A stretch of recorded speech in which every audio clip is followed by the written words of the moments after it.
Ito ang kopya ng liham. Ang dakilang haring si Artaxerxes ay sumulat ng mga bagay na ito sa mga prinsipe at gobernador na nasasakupan niya mula India hanggang Ethiopia sa 127 lalawigan.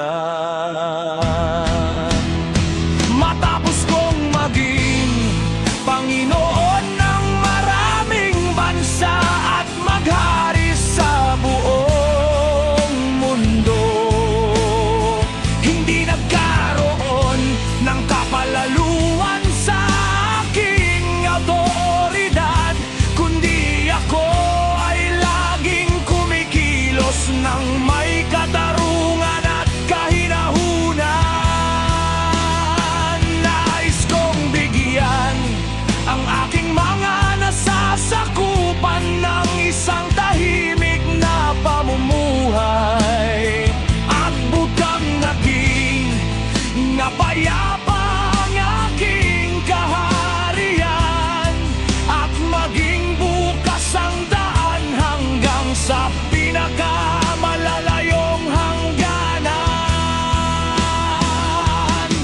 Muling itatatag ko ang kapayapaan na ninanais ng lahat ng tao.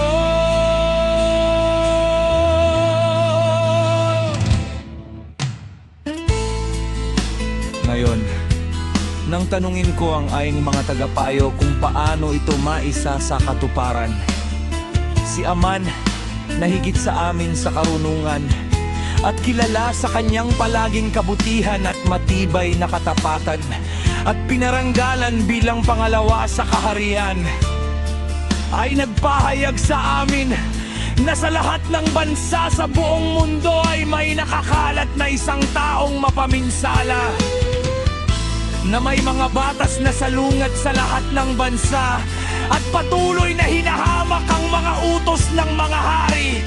Kaya't ang pagkakaisa ng ating mga kaharian na marangal nating ninanais ay hindi matutuloy.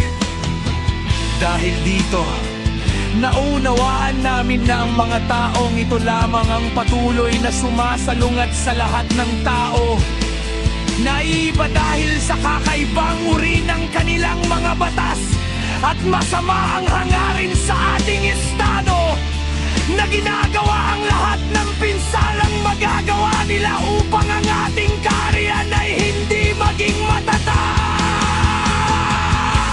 Kaya't aming iniutos na ang lahat ng mga itinala sa inyo ni Aman, na itinalaga sa mga gawain at pangalawa sa amin, ay lubusang lipulin sa pamamagitan ng tabak ng kanilang mga kaaway, kasama ang kanilang mga asawa at mga anak, nang walang awa at habag, sa 14 na araw ng 12 buwan na dadar ng kasalukuyang taon, upang ang mga ito na noon at ngayon ay masasama, ay sa isang araw ay marahas na makapunta sa libingan, at magmula noon ay maging maayos at walang kaguluhan ang ating mga gawain. Ang panalangin ni Mardocho, nooy inisip ni Mardocho ang lahat ng gawa ng alahayaya, at siya ay nanalangin sa kanya na sinasabi,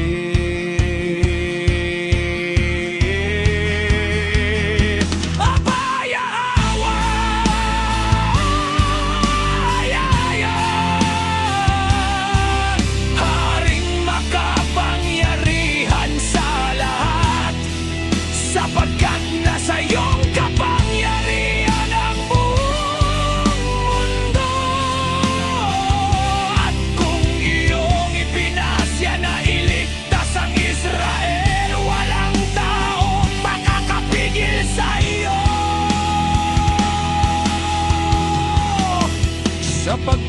Ikaw ang gumawa ng langit at lupa, at lahat ng kamangha-manghang bagay sa ilalim ng langit. Ikaw ang yaman, alam mo ang lahat ng bagay, at walang taong makakalaban sa iyo.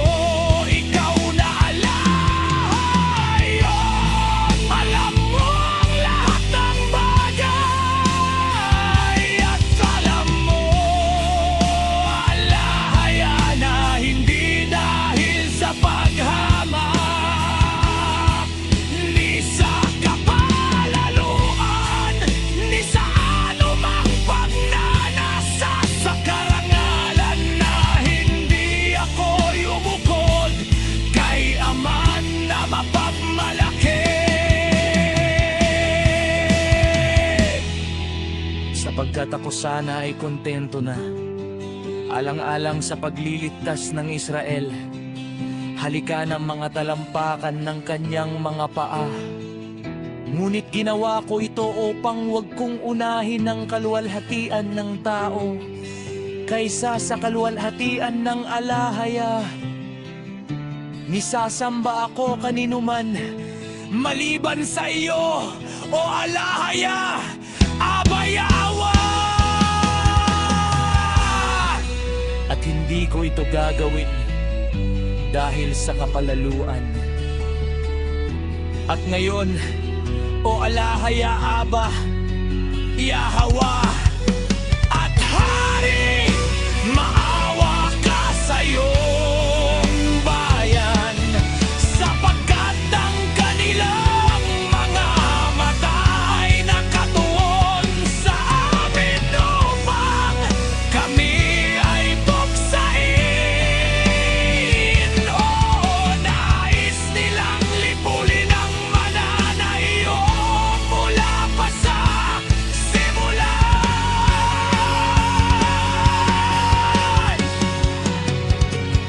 Huwag mong hamakin ang bahagi na iyong tinubos mula sa Ehipto para sa iyong sarili. Pakinggan mo ang aking dalangin at maging mahabagin ka sa